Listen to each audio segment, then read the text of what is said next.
انہوں نے کہا ہمیں تو اس بارے میں کوئی اطلاع نہیں ہے۔ تو یہودی کہنے لگا کہ تم لوگ اس کی تحقیق کرو، کسی نہ کسی گھر میں ولادت ضرور ہوئی ہے، کہ آج رات آخری امت کا نبی پیدا ہو چکا ہے، اور اس کی علامت یہ ہے کہ اس کے کندھوں کے درمیان میں ہی بالوں کا ایک گچھا ہے۔ تو جب ریز وغیرہ معلوم کی گئی تو پتا چلا کہ کا بیٹا پیدا ہوا ہے۔ تو بچہ باہر لایا گیا تو یہودی نے پش سے قمیص اٹھا کر دیکھا، جب اس کی نظر بالوں کے گچھے پر پڑی تو صدمے سے بے ہوش ہو کر گر پڑا، اور خاصی دیر پر جب اس کو ہوش آیا تو پوچھا کہ بھئی تمہیں کیا ہوا ہے؟ تو اس نے کہا ذہبت باللہ النبوۃ من بنی اسرائیل، کہ اللہ کی قسم نبوت جو ہے وہ بنی اسرائیل سے چلی گئی ہے۔ تو پھر قریش کو خوش دیکھ کر کہنے لگا تم خوش ہو رہے ہو، اللہ کی قسم تمہارے ساتھ بھی ایسا معاملہ کرے گا کہ اس کی خبریں مشرق و مغرب میں پھیل جائیں گی۔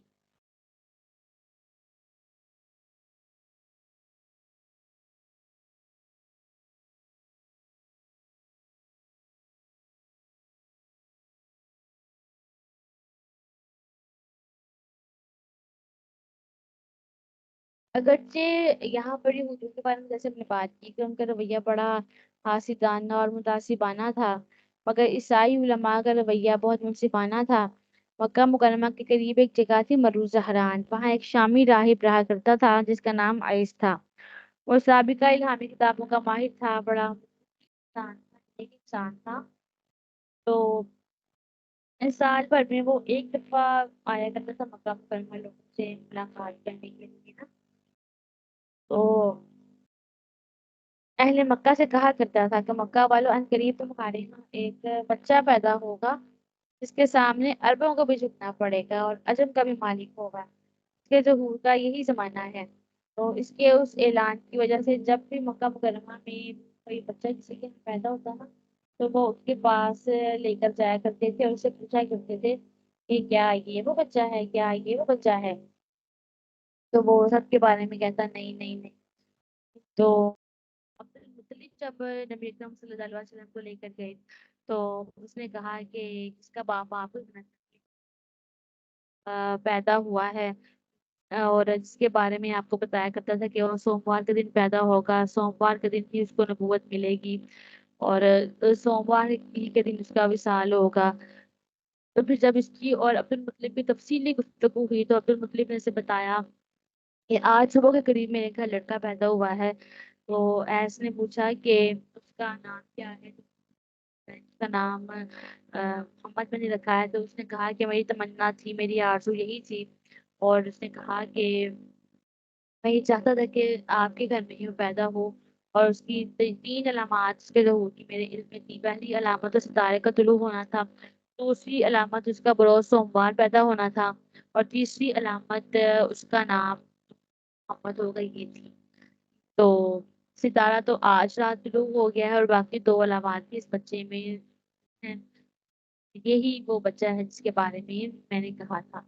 ساتویں دن عبد المطلب نے دھوم دھام سے اپنے پوتے کا عقیقہ کیا، بہت سارے منصوبہ کیے اور بہت بڑی دعوت کا اہتمام کیا۔ قریش کے تمام اہم افراد اس دعوت میں شریک ہوئے۔ کھانے سے فراغت کے بعد انہوں نے عبد المطلب سے پوچھا کہ آپ نے اس بچے کا نام کیا رکھا ہے؟ تو عبد المطلب نے بتایا کہ میں نے اس کا نام محمد رکھا ہے۔ انہوں نے کہا کہ آپ کے خاندان میں تو یہ نام اس سے پہلے کسی نے بھی نہیں رکھا ہے، کسی کا نام نہیں ہوا۔ تو قریش نے حیرت سے کہا کہ آپ نے ہماری نام کیوں رکھا ہے؟ تو آپ نے اپنے مطلب کہنے لگے کہ میری خواہش یہ ہے کہ آسمانوں کا خالق اس بچے کی تعریف کرے اور زمین پر مخلوق اس کی مدح و ستائش کرے۔ اس کا نام اب میں نے یہ منتخب اسی لیے ہی کیا ہے۔ تو یہ اصل وجہ جو تھی وہ تو یہ تھی کہ غیبی ہستی نے حضرت آمنہ کو بتا دیا تھا، اور انہوں نے حضرت عبدالمطلب کو بتا دیا تھا، تو عبدالمطلب نے وہی وجہ کے سامنے رکھ دی۔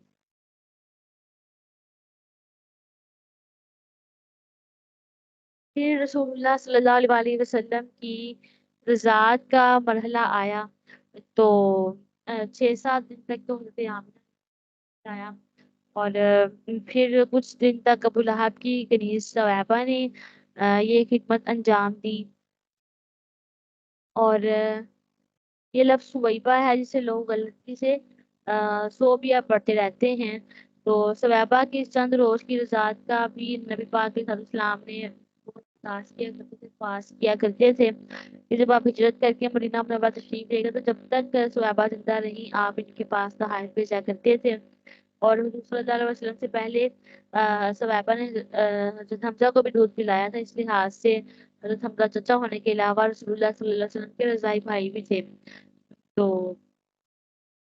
پھر سویبہ کو رضاعت کی سعادت صرف چند روز حاصل ہوئی تھی، مگر ایک اور واقعہ نے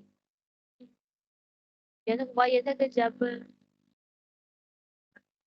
رسول کی ولادت باسعادت ہوئی، سویبہ نے ابو لہب کو یہ خوشخبری سنائی تھی، اور ابو لہب نے انگشت شہادت سے اشارہ کرتے ہوئے سویبہ سے کہا تھا اس حبیب پان کے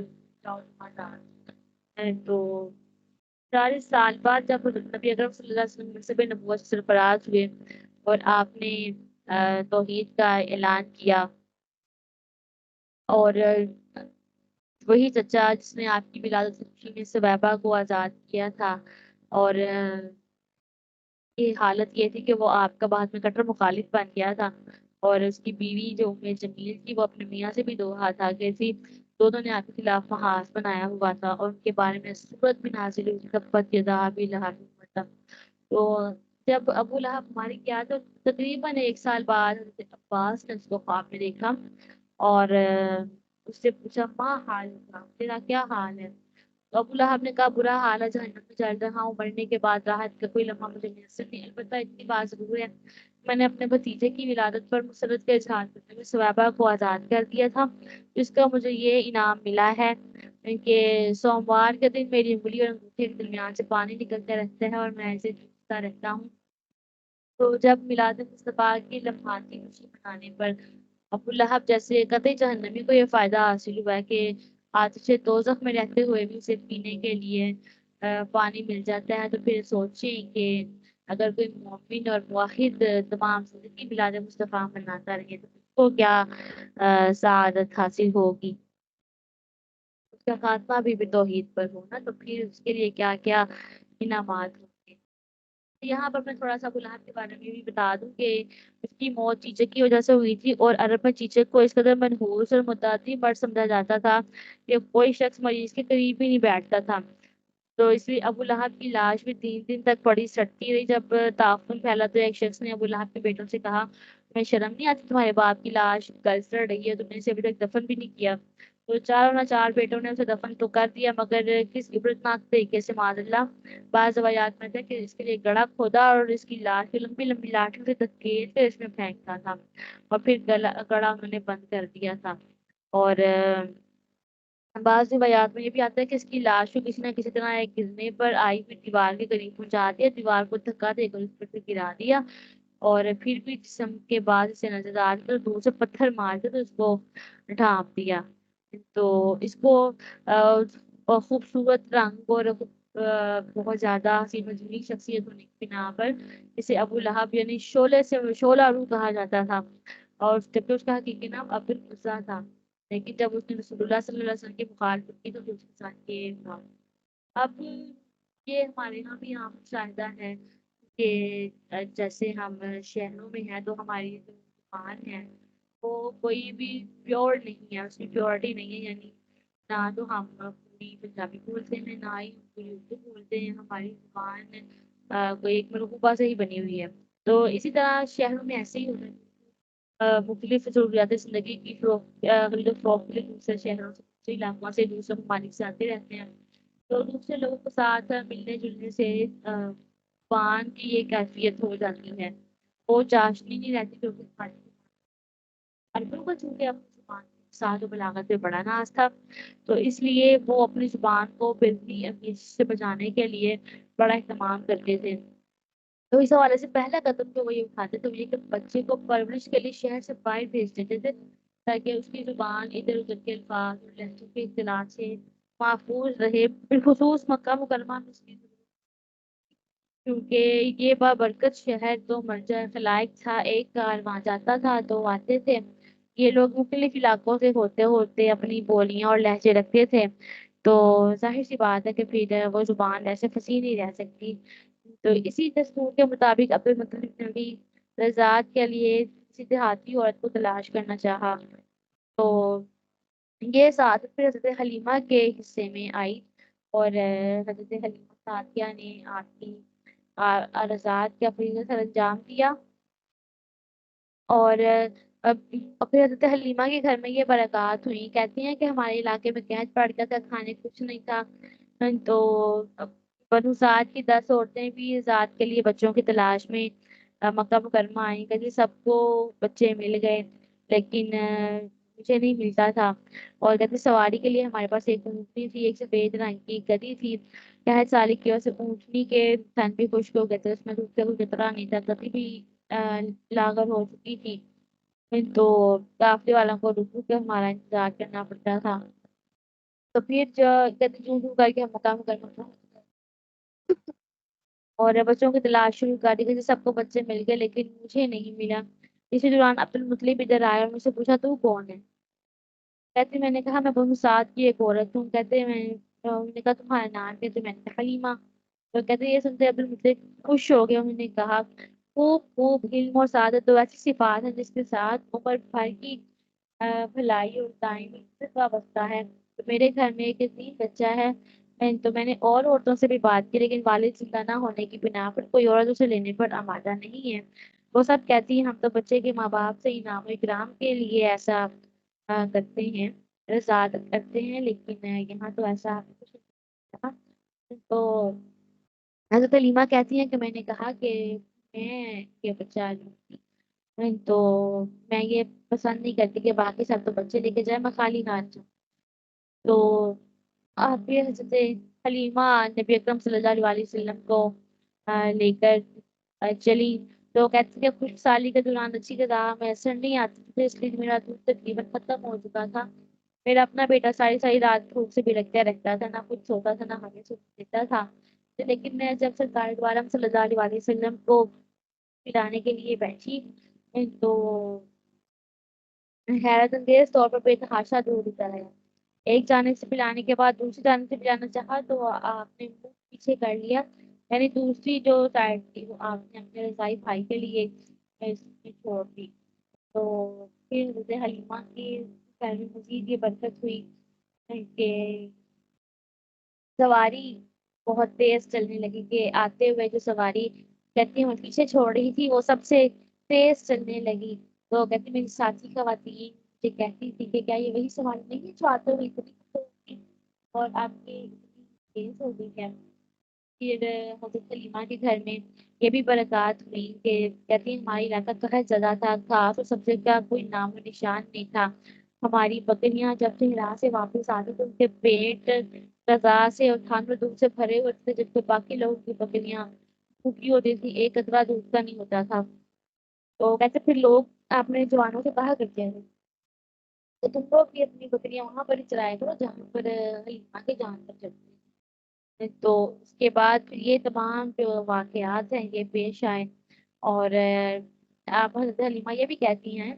کہ جب ہم اپنے گھروں میں پہنچے تو فضا یوں مہک رہی تھی، لم یبقى منزل من منازل بنی سعد الا شممنا منه ريح المسك، ریح المسکی کے بنی سعد کا ایسا کوئی گھر نہیں تھا جس سے کستوری کی خوشبو نہ پھوٹتی۔ اور نبی اکرم صلی اللہ علیہ وسلم کی برکات سے حضرت حلیمہ ہی فیضیاب نہیں ہوئی بلکہ دیگر افراد کو بھی بڑا حصہ ملا۔ قبیلے کا کوئی بڑا بیمار ہو جاتا تو وہ آپ کا دست مبارک متاثرہ حصے پر رکھتا تو اسی وقت وہ شفا یاب ہو کر بالکل ٹھیک ٹھاک ہو جایا کرتا تھا۔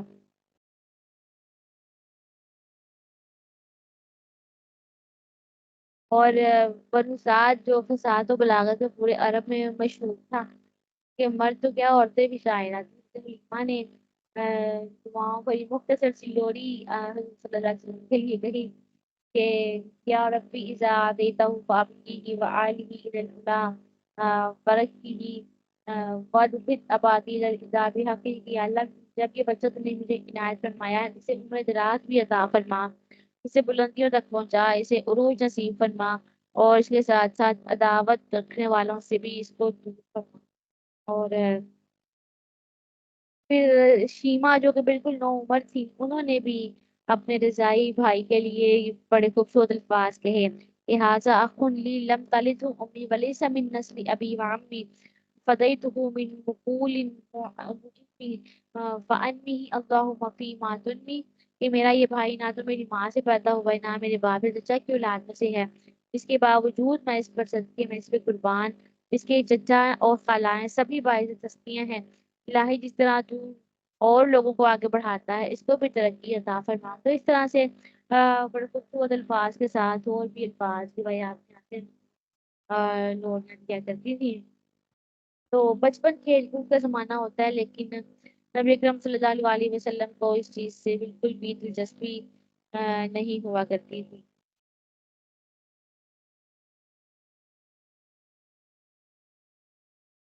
پھر نبی اکرم صلی اللہ علیہ وآلہ وسلم کی جب رضاعت مکمل ہوئی تو بنو سعد کے دن آپ کی آمد سے پھر گئے تھے، تو آپ سے جدائی اختیار کرنا 2 سال کے بعد آپ کو واپس کرنا یہ بڑی ایک پریشان کن بات تھی۔ تو اب اسے حسن اتفاق کہیے یا حضرت حلیمہ کی خوش قسمتی کہیے کہ ان دونوں مکہ مکرمہ میں نا کوئی وبا پھیل گئی، تو حضرت حلیمہ نے اس موقع کو غنیمت جانا اور حضرت آمنہ سے کہنے لگی کہ اس بچے کو نا فی الحال ہم ہمارے پاس ہی رہنے دیں، ادھر تو وبا پھیلی ہوئی ہے، تو یہاں پر ایسا نہ ہو کہ وبا لگ جائے۔ تو حضرت آمنہ نے بھی فرمایا کہ میں بھی یہ خطرہ محسوس کر رہی ہوں، تو آپ ان کو اپنے ساتھ لے جائیں۔ تو حضرت حلیمہ تو یہی چاہتی، تو وہ آپ کو لے کر تو وہ اپنے ساتھ چلی۔ تو مکہ مکرمہ سے جب واپس جانے کے بعد نبی اکرم صلی اللہ علیہ وسلم کی مزید عظمتوں کا مشاہدہ کیا، حضرت حلیمہ فرماتی ہیں کہ ادھر سے واپسی کے بعد میں اس کا اور زیادہ خیال رکھا کرتی تھی اور بہت کوشش کرتی تھی کبھی بھی اپنی نظروں سے ان کو اوجھل نہ ہونے دوں۔ کہتی ہے ایک دن شدید گرمی کی دوپہر کا وقت تھا، اچانک میں نے محسوس کیا کہ آپ گھر میں نہیں ہیں، کہ میں آپ کی تلاش میں بےتاب ہو کر نکلی تو دیکھا کہ وہ اپنی بہن شیما کے پاس آپ بیٹھے ہوئے ہیں۔ میں نے شیما کو ڈانٹتے ہوئے کہا اس گرمی میں تم باہر لے کر آئی ہو؟ تو شیما نے کہا کہ امی میرے بھائی کو تو ذرا بھی گرمی نہیں لگتی، اس پر تو بادل کا ایک ٹکڑا سایہ کیے ہوئے رہتا ہے، یہ چلتا تھا تو سایہ بھی چلتا تھا، یہ رکتا تھا تو سایہ بھی رک جاتا تھا۔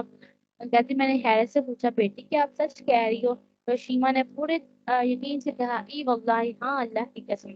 اچھا اسی دوران شک صدر کا بھی واقعہ پیش آیا کہ مکہ مکرمہ سے تھوڑی دیر ہی ابھی واپسی کا عرصہ گزرا تھا کیا آپ نے حضرت حلیمہ سے پوچھا کہ امی میرے بہن بھائی دن بھر کہاں غائب رہتے ہیں؟ تو انہوں نے بتایا کہ وہ بکریاں چرانے جاتے ہیں۔ تو آپ نے کہا کہ میں ان کے ساتھ کیوں نہیں جاتا؟ تو انہوں نے کہا کہ آپ کا بھی جانے کو دل کرتا ہے؟ آپ نے کہا جی ہاں۔ تو انہوں نے اجازت دے دی کہ کل آپ بھی جانا۔ تو اس دوران شک صدر کا وہ واقعہ پیش آیا کہ ایک دن وہ سب بچے پہاڑ کے دامن میں واقع ایک وادی میں کھیل رہے تھے کہ اچانک سے 3 اجنبی کہیں سے آئے، ان میں سے ایک چپ چاپ آگے بڑھا اور نبی اکرم صلی اللہ علیہ وسلم کو پکڑ کر پہاڑ کی چوٹی کی طرف چل پڑا۔ دوسرے بچے وقتی طور پر خوفزدہ ہو کر بھاگتے مگر پھر واپس آ گئے اور ان کے ذہن میں یہی آ گئی یہ کوئی دشمن ہے جو ہمارے دوست قتل کرنے لگے ہیں۔ بچوں میں طاقت تو نہیں تھی کہ وہ ان کو بچا پاتے اور البتہ زبانی طور پر ہی ان کو یہ کہہ رہے تھے کہ آپ ہمارے دوست کو پکڑ رہے ہیں، یہ کر رہے ہیں۔ تو اتنے میں جو آ، اجنبی ہیں انہوں نے کوئی بھی ان کی بات پر توجہ نہیں دی، اپنے کام کو کرتے رہے اور یہ انہوں نے کیا کہ آپ کے سینہ مبارک پر ہاتھ رکھ کے نیچے کی جانب کھینچا تو سینے سے ناف تک شگاف پڑ گیا۔ بچوں نے یہ منظر دیکھا تو دہشت زدہ ہو کے گھر کے حضرت حلیمہ کہتی ہیں کہ دوپہر کا وقت تھا، ہم گھر میں بیٹھے تھے کہ اچانک میرا بیٹا چیختا ہوا آیا کہ ہمارے بھائی کو بچا لیں۔ تو پھر انہوں نے وہ واقعہ بتایا، یہ سن کر حضرت حلیمہ اور باقی قبیلے کے لوگ بھاگ پڑے، لیکن دیکھا کہ آپ ہنستے ہوئے آ رہے ہیں۔ تو جو وہ اجنبی تھے جو حضور صلی اللہ علیہ وسلم کو پکڑ کے لے گئے تھے تو وہ کہتے ہیں کہ وہ 3 فرشتے تھے، جبرائیل امین تھے، میکائیل تھے اور اسرافیل تھے۔ تو جو انہوں نے پروسیس کیا وہ یہ تھا کہ ان کے ایک ہاتھ میں برف سے بھرا ہوا سونے کا تج تھا، تو بس فرماتی کو میں نے مجھے انتہائی لطافت اور آرام سے لٹایا، میرے سینے پر ہاتھ پھیر کر اسے کھولا، اندر سے میرا دل نکالا، اسے بھی چیرا، اس میں سے سیاہ داغ نکال کر پھینک دیا اور کہا ھذا حسب شیطان۔ اس کے بعد دل کو برف کے پانی سے، اور صحیح مسلم کی روایت میں ہے کہ آب زمزم کے پانی سے آپ زمزم سے دھویا تھا، اور پھر دل کو ایمان، حکمت اور سکینہ سے بھر دیا، پھر اس کو بند کر کے اوپر نور کی مہر لگا دی۔ پھر مہر اتنی نورانی تھی کہ اس سے شعائیں پھوٹ رہی تھی اور ایسی ٹھنڈک محسوس ہو رہی تھی، ایسی راحت محسوس ہو رہی تھی کہ سرکار صلی اللہ علیہ وسلم فرماتے ہیں کہ مجھے اس کی جو ٹھنڈک ہے آج بھی اپنی رگ و جوڑ جوڑ میں محسوس ہوتی ہے۔ پھر اس کے بعد دل کو سینے میں اپنی جگہ پر رکھ کر دوبارہ سینے پر ہاتھ پھیرا تو وہ اس طرح سے ہو گیا۔ جب قبیلے والے پوچھے تو وہ کہتے ہیں فرشتے یہ سبھی میرے پاس موجود تھے، لیکن وہ نبی پاک صلی اللہ علیہ وسلم کو صرف نظر آ رہے تھے، آپ کے علاوہ کسی کو بھی نظر نہیں آ رہے تھے۔ تو جب انہوں نے دیکھا تو نبی کریم صلی اللہ علیہ وسلم تو بالکل ٹھیک ٹھاک تھے، تو آپ نے تمام واقعے لوگوں پر بیان کیے۔ تو لوگ کہنے لگے کہ بھئی ان پہ تو سایہ ہو گیا ہے۔ تو اب وہ نبی کاہن کے پاس لے گئے۔ کاہن نے جب یہ واقعہ سنا تو وہ کہا کہ تم چپ کرو، مجھے اس بچے سے پوچھ لینے دو۔ تو پھر آپ نے تمام واقعہ وہ کاہن کو سنایا۔ تو یہ جب سارا واقعہ اس کاہن نے سنا، یار عرب یار عرب شرم طریق طرف کے عرب والو ایک بڑی مصیبت نزدیک آ گئی ہے، اس لڑکے کو مار ڈالو، مجھے بھی مار ڈالو، لاتا ہوں جیسے میں اگلے زندہ رہا تمہیں اور تمہارے آباء و اجداد کو بیوقوف قرار دے گا، تمہاری بہت مخالفت کرے گا۔ کہتے ہیں جب چونکہ حضرت حلیمہ آپ سے بے حد محبت کرتی تھی، انہوں نے جب کاہن کی یہ باتیں سنی تو انہیں بہت غصہ آیا، تو تکلیف کے کاہن سے پکڑ کے کہا کہ تو بالکل پاگل ہو گیا، اگر مجھے پتا ہوتا تم ایسی بکواس کرو گے میں کبھی بھی تمہارے پاس بچے کو لے کر نہ آتی۔ تو تمہیں مرنے کا ایسا شوق ہے تو اپنے لیے خود ہی کوئی قاتل تلاش کرو، ہم تو اس بچے کو بالکل بھی نقصان نہیں ہوتا۔ اس کے بعد سب اپنے گھروں کو واپس چلے گئے۔ تو آپ فرماتے ہیں کہ میرے سینے سے ناف تک 10 منٹ جیسا باریک نشان ہے جو نظر آتا ہے، اور یہ اسی شق صدر کی ہی نشان تھی، یہ ایسی ہی یادگار ہے۔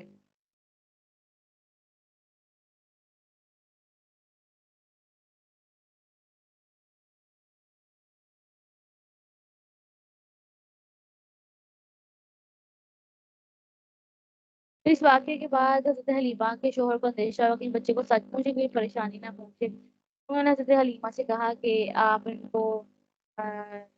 مدینہ مکہ مکرمہ واپس لے دیں، اور حضرت حلیمہ ان کو لے کر تو واپس چلی گئی۔ تو مکہ مکرمہ کی گلی سے گزرتے ہوئے حضرت حلیمہ سے نبی کریم صلی اللہ علیہ وسلم جدا ہو گئے۔ تو تھک ہار کر عبد المطلب کو بتایا، وہ بھی بڑے پریشان ہو گئے۔ بڑے لوگ تلاش کے لیے نکلے اور آخر وادی تہامہ میں ایک درخت کے نیچے کھڑے ہو کر مل گئے۔ لیکن حضرت عبد المطلب نے چونکہ کافی عرصے سے آپ کو دیکھا تھا تو پوچھنے لگے من انت یا غلام؟ آپ نے کہا کہ انا محمد بن عبداللہ بن عبد المطلب۔ عبد المطلب کہنے لگے کہ فدت کا نفسی انا جد کا عبد المطلب، پر میری جان قربان، میں ہی عبد المطلب۔ تو آپ سے ملے، اور جب پہنچے کو مکہ مکرمہ لے کر واپس پہنچے تو بعض یافی کی خوشی میں آپ نے اہل مکہ کی دعوت کی، اور کئی بھیڑیں اور گائیں وغیرہ ذبح کی۔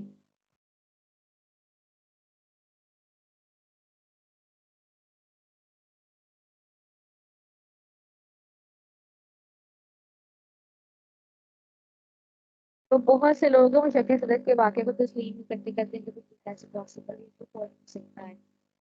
تو ایسا نہیں ہے، ایسا ممکن ہے۔ اللہ علی قاری رحمۃ اللہ علیہ نے شرح مشکات میں اس حدیث کی تشریح کی ہے، اور تشریح کرتے ہوئے انہوں نے اسی بات کا ہی انہوں نے جواب دیا ہے۔ انہوں نے کہا ہے کہ یہ حدیث اور اس طرح کی اور مافوق العادات دیگر حدیثوں کو بے چرا تسلیم کر لینا چاہیے، مجازی معنوں پر محمول کر کے تعبیر نہیں کرنی چاہیے، کیونکہ اس تکلف کی کوئی ضرورت نہیں ہے۔ یہ تو قادر مطلق کی قدرت کے کرشمے ہیں جن کے بارے میں ایک تصدیق شدہ سچے نے خبر دی ہے، تو پھر تعویل کی کیا حاجت ہے۔ اس کے بعد پھر آپ صلی اللہ علیہ وسلم واپس اپنی والدہ محترمہ اور دادا جان کے پاس، تو جب گئے تو حضرت آمنہ نے پوچھا کہ حلیمہ کیا بات ہے؟ آپ تو بڑے شوق سے بڑی چاس سے تو حضرت حلیمہ نے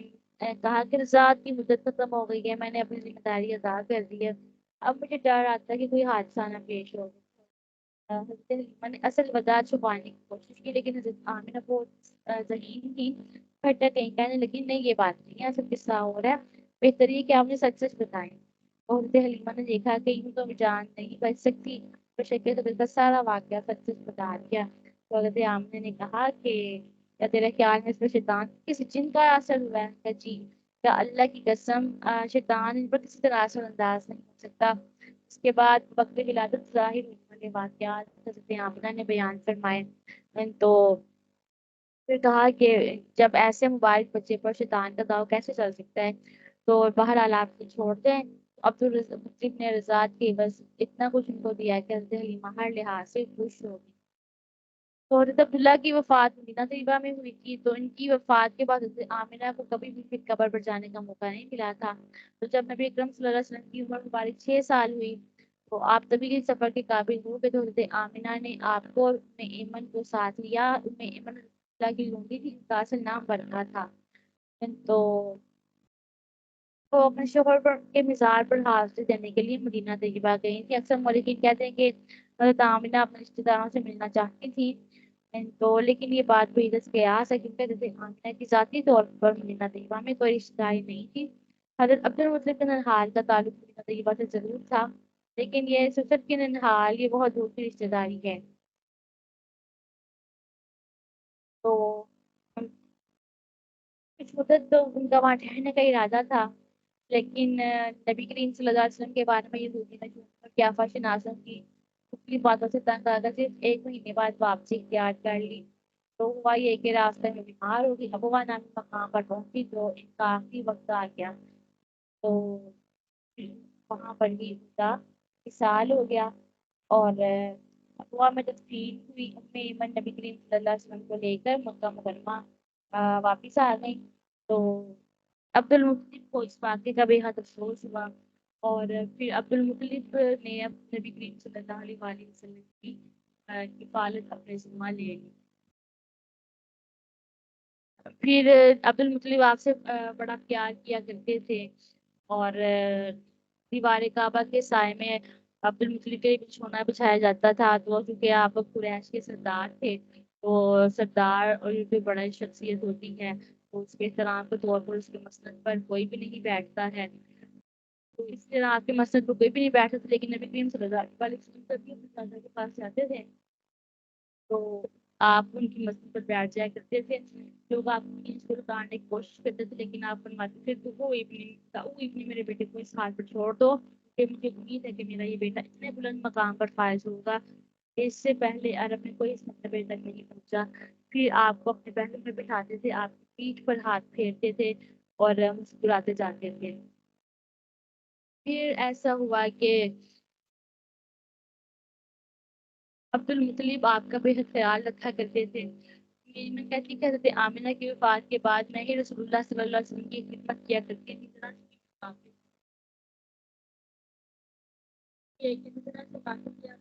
تھی، ابھی میں تھوڑی سی دیر گزری تھی کہ عبد المطلب آ گئے اور کہتے ہیں سے پوچھنے لگے کہ تمہیں پتا ہے کہ میں نے اپنے بیٹے کو کہاں پایا؟ کہتے میں نے کہا نہیں مجھے نہیں پتا تھا، یہ بیری کے پاس بچوں کے ساتھ کھڑا تھا، اور پھر یہ کہا کہ میرے بیٹے سے بالکل بھی غافل نہیں تسبیح کی، اور تجھے پتہ نہیں کہنے کتاب کو اس کے نبی بن جانے کا دھڑکا لگا ہوا ہے، جانے کے لیے جائیں۔ اور اسی دوران نبی اکرم صلی اللہ علیہ وسلم کی ایک یہ بھی برکت ظاہر ہوئی کہ قحط پڑھ کے کھانے کی، تو عبد المطلب کی اہلیہ کہتی ہیں کہ میں پریشانی کے عالم میں سو گئی، تو میں نے خواب میں یہ غیبی ندا سنی کہ یا معاشرہ قریش، اے قریشی تمہارے اندر ایک ایسا لڑکا آئے گا جس کو ہم قریب نبوت ملنے والی ہے، اس کی برکت سے 63 سالی کی رحمت کی گھٹا برسے گی، تم لوگ ایسا بزرگ تلاش کرو جو شریف نسل ہو، جو کی قامت ہو، اس کا رنگ سفید ہو، ابرو گھنے ہو اور بینی بلند ہو، وہ اس کے بیٹے اور پوتے سب باہر نکلے، اہل مکہ کی ہر شاخ سے بھی ایک ایک آدمی نکلے، سب لوگ غسل کریں، خوشبو لگائیں، بیت اللہ کا طواف کریں، اور پھر سب ابو قبیس پہاڑ پر چڑھ جائیں، وہاں پر بزرگ شخص دعا کرے، باقی افراد آمین کہیں، تو خوش سالی دور ہو جائے گی۔ تو جب رقیقہ نے یعنی حضرت عبد المطلب کی روزہ نے یہ خواب بیان کیا، تو لوگوں نے کہا کہ یہ اچھی بات پائی جاتی ہیں، سب نے دعا کی گزارش کی اور سب کو لے کر بالکل اسی طرح سے ابو قبیس کے پہاڑ کی طرف چلے، تو آپ کے ساتھ نبی کریم صلی اللہ علیہ وسلم بھی تھے۔ پہاڑ پر پہنچ کر عبد المطلب نے اپنے پوتے کو اور اپنے پاس کھڑا کیا، جب ہاتھ اٹھا کر اللہ تعالیٰ کی بارگاہ میں دعا کی تو آمین کی پرور صدا، جب قبیس منہ اٹھا کے دعا جاری کی کہ بدلی اٹھی اور چھا گئی، پھر برس پڑی اور ایسے ٹوٹ کے برسی کہ جل تھل ہو گیا اور ندی نامہ میں دنیانی آ گئی۔ اور 6 سال جب آپ کی عمر ہوئی تھی تو والدہ معاشرہ کا بھی سال ہو گیا، اور 2 سال ہی اور گزرے تھے کہ عبد المطلب کا بھی انتقال ہو گیا۔ عبد المطلب کی 6 بیٹیاں تھیں، بڑی زبان آور اور فصیح اللسان تھی۔ جب عبد المطلب کو یقین آ گیا کہ میری آخری گھڑی ہے تو بیٹیوں کو بلا کے کہا کہ میں جانتا ہوں میرے مرنے کے بعد تم مرثیے کہو گی، لیکن جب تم میں سن نہیں سکوں گا تو میرے سامنے کہہ دو۔ تو سخت حیرت ہوتی ہے ان خواتین کی قادر گرفتی پر کہ انہوں نے بغیر کسی قسم کی تیاری کے اسی وقت کے بعد دیکھے 6 شاہکار مرثیے کہہ دیے، اور آخری مرثیہ ختم ہوا تو اس وقت اسی وقت اب سال ہو گیا۔ اور اس کے بعد مکہ والے بڑے رنجیدہ ہو گئے اور بڑے پریشان ہو گئے، تو جب مکہ والے اتنے پریشان ہو گئے رسول اللہ صلی اللہ علیہ وسلم کی قلب مبارک پر بھی کیفیت ہوگی۔ پھر اس کے بعد آپ اپنے چچا ابو طالب کی سفارت میں آ گئے، اور ابو طالب بھی آپ سے بے حد پیار کیا کرتے تھے، اور آپ کھانے میں سب کو آپ سب کے ساتھ شامل ہوتے تھے، تھوڑا سا کھانا سب کے لیے نہ صرف کافی ہو جاتا بلکہ بچ بھی جاتا تھا، یہ آپ کی برکت تھی۔ تو اسی طرح ابو طالب جو تھے وہ ذرا تنگ دست تھے، لیکن پھر بھی انہوں نے ذمہ داری قبول کی، اللہ تعالیٰ نے برکت ان کے گھر میں کر دی تھی۔ دودھ کے جس کٹورے سے آپ چند گوشت فرما لیتے تھے، اسی سے سبھی شکم شیر ہو جاتے تھے۔ یہ حالانکہ دودھ کی اتنی مقدار ہوا کرتی تھی کہ بمشکل ایک آدمی ہی اس کو پی سکتا ہے۔ نبی کریم صلی اللہ علیہ وسلم بچپن میں ہی بہت تنقیدہ اور متانت کا لڑکا تھے، تو آپ شوخی شرارت اور ڈیگی سے چھیڑ چھاڑ جیسے بچوں کی عادت ہوتی ہے اس سے دور تھے۔ تو ابو طالب کے بچے بھی صبح جب ناشتے میں بیٹھتے ایسے کیا کرتے تھے، جبکہ رسول اللہ صلی اللہ علیہ وسلم ایسی کوئی بھی حرکت نہیں کیا کرتے تھے۔ اور ایک بہت بڑی خوبصورت بات تھی کہ جب آقا کریم صلی اللہ علیہ وسلم بچے تھے، ایسے بچے جب صبح اٹھتے ہیں تو بال بکھرے ہوئے ہوتے ہیں اور عجیب و غریب آنکھیں بنی ہوئی ہوتی ہیں۔ ابو طالب کے بچوں کا بھی یہی حال ہوتا تھا، لیکن نبی کریم صلی اللہ علیہ وسلم جب صبح بیدار ہوتے تھے تو آپ کے بال قدرتی طور پر آراستہ براستہ چمکدار ہوتے تھے، آپ سرما بھی لگتا۔ اور پھر اسی زمانے میں ہی نا یہ بارش کا واقعہ دوبارہ ہوا تھا، ایک قحط پڑا ہوا تھا، لوگوں نے کہا چلو خود سے جا کے مانگتے ہیں، تو ایک سیانے نے کہا کہ تمہارے درمیان اولاد ابراہیم میں سے موجود ہے، تم خود سے جا کے کہو۔ تو ابو طالب کے پاس گئے اور جا کر کہا، تو ابو طالب رسول اللہ صلی اللہ علیہ وسلم کو ساتھ لے کر گئے اور حرم کعبہ میں گیٹے کے لا کر بٹھا دیا۔ نبی کریم صلی اللہ علیہ وسلم نے آسمان کی طرف انگلی کی، اسی وقت بادل امڑ آئے اور عرض مکہ سیراب ہو گیا۔ ابو طالب نے اس شعر کو اپنے واقعے کو شعر میں ذکر کیا کہ وہ اب یستسقل غمام بوجہی شمال الیتاما و عصمت للارامل، کہ وہ گوری رنگت والا جن کے چہرے کے صدقے بارش برس جاتی ہے، یتیموں کا ملجا و ماوا اور بیواؤں کا محافظ ہے۔ ابو طالب کہتے ہیں کہ ایک دفعہ میں اور میرا بھتیجا کہیں جا رہے تھے، جب ہم المجاز نام جگہ پر پہنچے تو مجھے کچھ لگی پیاس، پہلے تو صبر کرتا رہا لیکن جب اور پیاس لگی تو میں نے کہا بھتیجے مجھے پیاس لگی ہے، تو یہ سنتے ہی ہم اپنی سواری سے اترے اور کچھ پڑنے لگے، اور وہاں سے پتھر ہٹا کر ٹھوکر ماری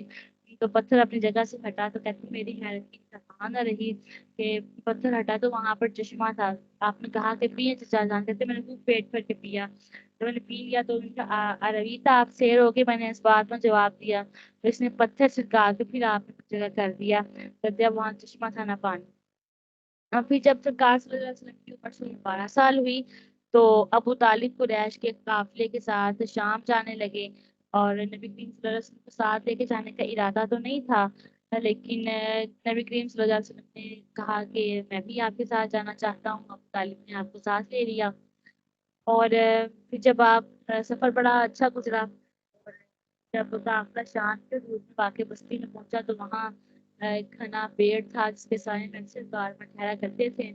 تو یہ لوگ بھی وہاں پر آرام کے لیے بیٹھتے، تو وہاں پر چیز نامی راہب جو کہ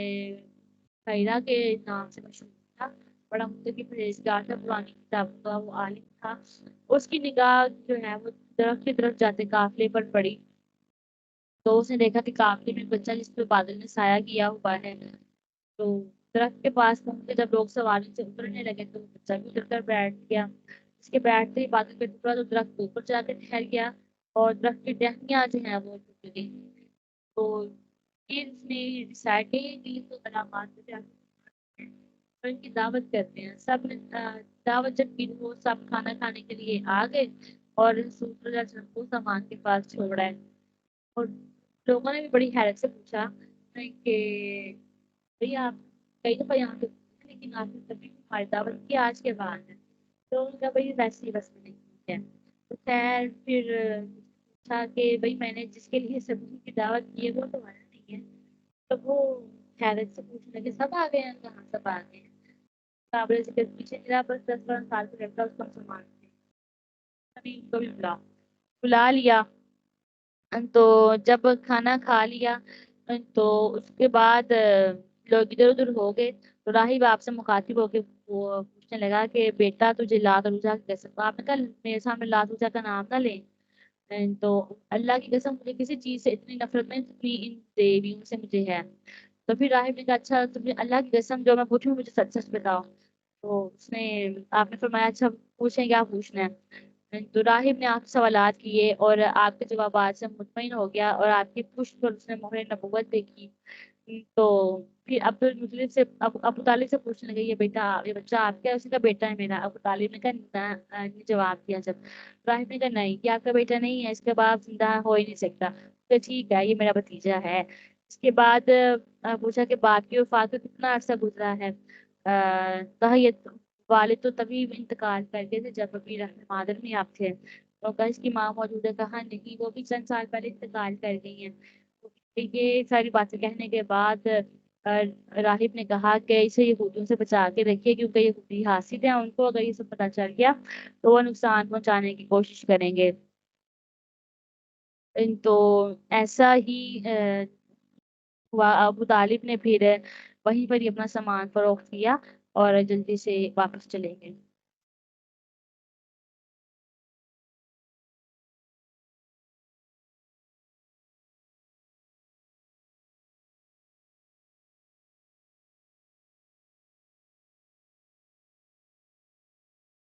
آگے وانی کا ایک پوائنٹ پر لکھا ہے کہ جب حضرت حلیمہ کے پاس آپ تھے تو آپ اپنے رضائی بھائیوں کے ساتھ بکریاں چرانا چاہتے تھے، جب آپ تقریباً 12 13 سال کے ہوئے تو اس وقت مکہ مکرمہ میں بکریاں چرایا کرتے تھے، تو آپ کے علاوہ دیگر انبیاء کرام کی بکریاں چرائی ہیں، حضرت صلی اللہ علیہ وسلم کی شبانی کا تذکرہ تو کلام الہی میں بھی موجود ہے، باقی انبیاء کرام کے بارے میں بھی ارشاد فرمایا کہ کریم صلی اللہ علیہ وسلم نے ما بعث اللہ نبی الا رعى الغنم، اللہ تعالیٰ نے کوئی ایسا نبی نہیں بھیجا کہ جس نے بکریاں نہ چرائی ہوں، تو صحابہ نے عرض کیا وانتا یا رسول اللہ آپ نے بھی چرائی ہیں، فرمایا کہ ہاں میں نے بھی قرار عید کے عوض اہل مکہ کی جو ہیں بکریاں چرائی ہیں۔ پھر نبی کریم صلی اللہ علیہ وسلم کی جب عمر شریف 14 سال ہوئی تو جنگ فجار کا واقعہ پیش آیا،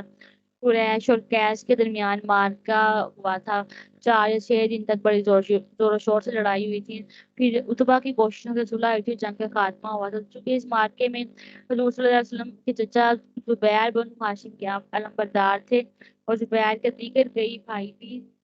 اس جنگ میں تھے، لیکن آپ نے بذات خود اس جنگ میں حصہ نہیں لیا تھا، بلکہ آپ بس ان کو تیر پکڑاتے جاتے تھے۔